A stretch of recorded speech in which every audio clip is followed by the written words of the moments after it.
Hello everyone, how are you doing? It's Reed. Got to talk about Dan Ashworth because he's been in the news the last few days and everyone's talking about it on social media, so I'm going to put my 50 pence piece in. Let me know what you think.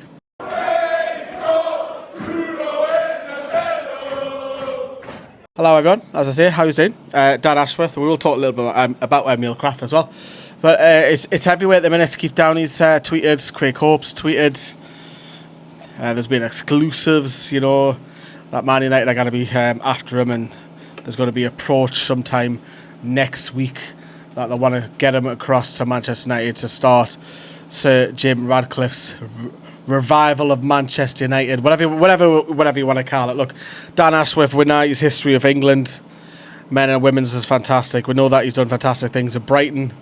You just look at some of the signings that have come through, and you would think hopefully that the ones that he's been. Yeah, men and women's as well, because let's not forget he does everything for Newcastle United, and hopefully that a lot of the under 21 lads that we've signed the last 18 months, because one or two have been close to making their debuts, they come good in the next 3 to 4 years. Hopefully, fingers crossed, because the likes of Rodrigo Vilca, who's still technically on the club's books, he's out on loan, just hasn't made it at the club, and we got him from Peru, and we remember Munez and what have you. But let's hope we've got some successful ones now that Dan Ashworth has been here. And obviously, you've got to think as well, Dan Ashworth hasn't been at Newcastle that long. Coming up, it's about 19 months at the minute. So it'll be coming up 2 years in the summer. And you think about, he was put on garden leave by Brighton for basically just wanting away to join Newcastle United. And is he using us? And again, you know what it is? It's speculation. Do you know what I mean? It could be a pack of lies. Might be some truth in it, but just because someone likes someone's work doesn't mean to say that they're going to join. And that's what winds me up a lot, especially football transfers. Or Newcastle wants such and such. Of course they want the best players in the world. Of course they do. It's not a story though. Do you know what I mean? It's only a story if there's a formal approach saying, look, we like your player, we'd like to bring him to Newcastle. Would this 40 million, 50 million, whatever, just because you like someone. Newcastle have probably a big, massive list. And obviously Michael Edwards, who has done fantastic things, as we are now. He's rumoured, according to the Daily Mail, that would be Dan Ashworth's replacement. And obviously Dan Ashworth is allegedly, and I must stress, not has had as much control as what he first thought. Obviously, he is still involved with obviously the women's side. You look at the NUFC women, it looks like they're going to be promoted, touch wood, because they should. And obviously NFTV been at every game covering that for years. Their journeys are remarkable. You look at the under-21s as well, and hopefully, he has dealt with some of the recent signings as well.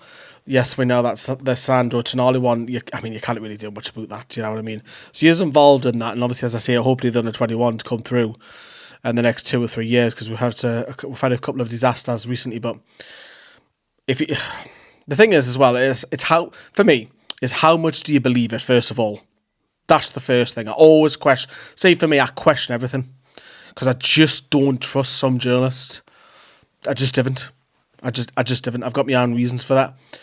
And secondly, yeah, there might be a little bit, Manchester United want me, stroke me ego. Of course it was. Of course it would.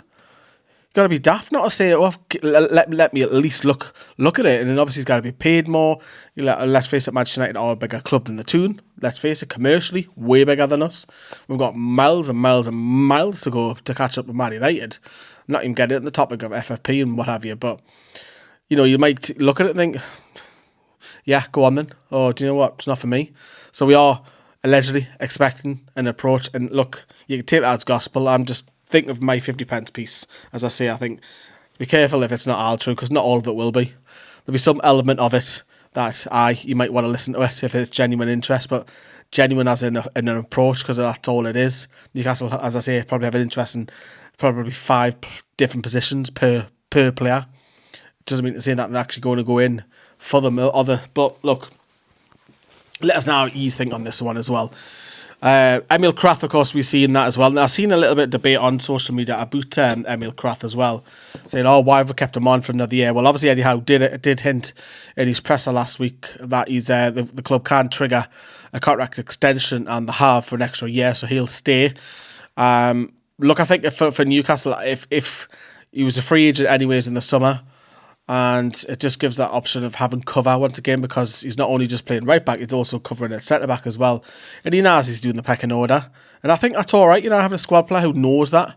So if you look at obviously the right back situation, you've got Trippier, you've got Livramento who can play left and right. And you've got Krath can fill in at centre back. He has so far this season. You obviously got the song Krath and Dummett at the back. Tino on the overlap. Richie staying 10 more years.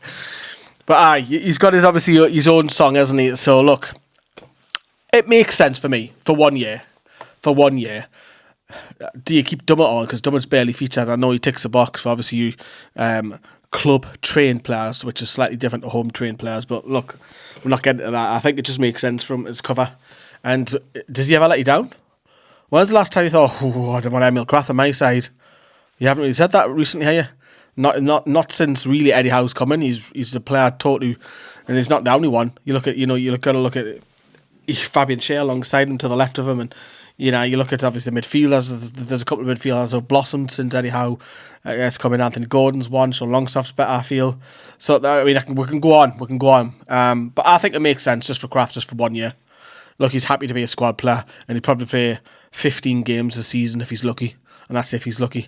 So it depends if Newcastle qualify for Europe, because if we qualify for Europa League / Conference, I think he will play a lot more, because we'll be going to some random team in Romania and Lithuania and Slovakia and all these places where we don't really want to go, let's be honest, but the lads, the squad players will play, no doubt. But hey, let us know what you think, especially the Ashworth one. That's one I want to know from you about it, because no one's really talked about it on the channel. So I thought, right, I'll have to pipe up and do a video for you all, but here I am. But yeah, I want to know what he's thinking about it all. Would you just be sad to see him go? What do you make of it? Do you think there's any truth in it? So, come on, get in the comments. See you everyone. Bye.